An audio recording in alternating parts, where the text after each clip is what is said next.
Salut, c'est Franck Dalma, bienvenue dans la Critique des critiques, la seule émission, comme son nom l'indique, qui à ce jour offre un droit de réponse aux cinéastes.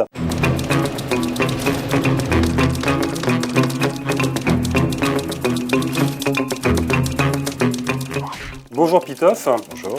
Bonjour Jean-Pierre Mocky. Catherine Breillat, bonjour. Bonjour.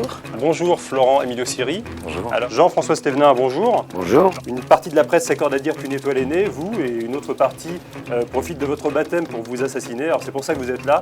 Je vais rappeler le principe de l'émission. Ce n'est pas uniquement que vous rendiez coup pour coup à la critique, aux critiques, mais plutôt que vous essayez en fait de nous éclairer un petit peu et d'éclairer les lecteurs de ces critiques sur vos intentions de cinéaste, intentions qui sont parfois mal comprises. Les Jolies Choses est votre premier film, avec un casting très people. Vous recevoir dans la critique des critiques était une véritable gageure, puisque rarement un film a autant fait l'unanimité. Pour Philippe Azouri de Libération, est-ce que votre film est, réponse A, un purin esthétique, réponse B, une ânerie grand genre? Je peux pas être d'accord avec ça. Je pense que la violence dans le film n'est pas gratuite.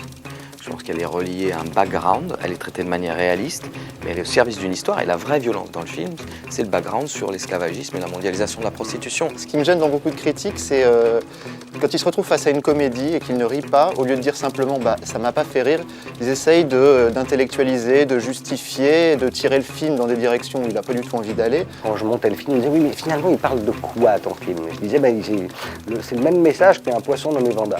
Je me disais « mais il n'y en a pas ».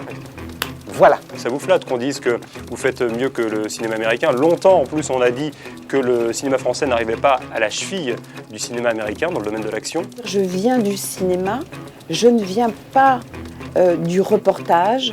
Mes documentaires sont parfaitement construits. Vous êtes une cinéaste Oui, qui aujourd'hui a bon, envie d'être comprise. J'ai la parole et je ne sais pas si ce monsieur a l'écriture. Voilà. Bon, attention, parce que là, c'est une critique positive que je vous ai donnée. Hein. Là, Il dit c'est plaisant, mais c'est quand même merdique.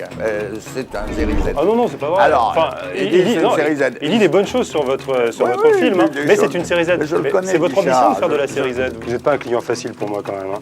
Je tenais à remercier Synopsis et Adem qui ont fait plutôt des bonnes critiques du film, non pas au sens de « j'adore, c'est génial », mais parce qu'au moins ils ont fait l'effort d'essayer d'aller au-delà du pipi caca prout et de voir ce qu'il pouvait y avoir derrière. J'espère que les critiques qui ont dit des choses négatives iront voir mon second film et qui seront chiés aussi. Voilà. Parce que j'aimerais qu'on se fasse chier mutuellement. Est-ce que c'est un défaut? Mais je suis pas Godard, je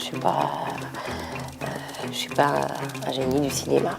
Merci Jean-Pierre Améris. Merci, merci d'être venu. Ça m'intéressait beaucoup en plus parce que je trouve ça intéressant que la critique ne soit pas une fin, qu'on puisse rebondir dessus parce que c'est ça, c'est quand même un échange. Il ne faut pas prendre la critique comme un jugement.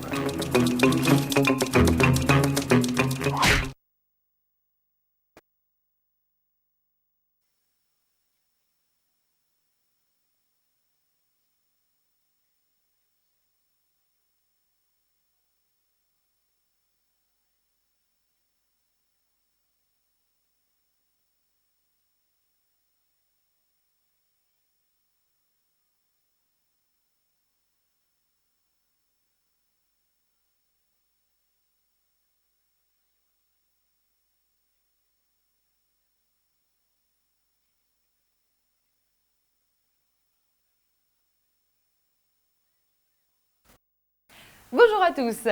Du froufrou, du cancan, du rouge-rouge, c'est évidemment Moulin Rouge, la fastueuse comédie musicale de Baz Luhrmann, avec Nicole Kidman en coquette légère de la gambette et Ewan McGregor en poète fauché mais inspiré, amoureux et transi.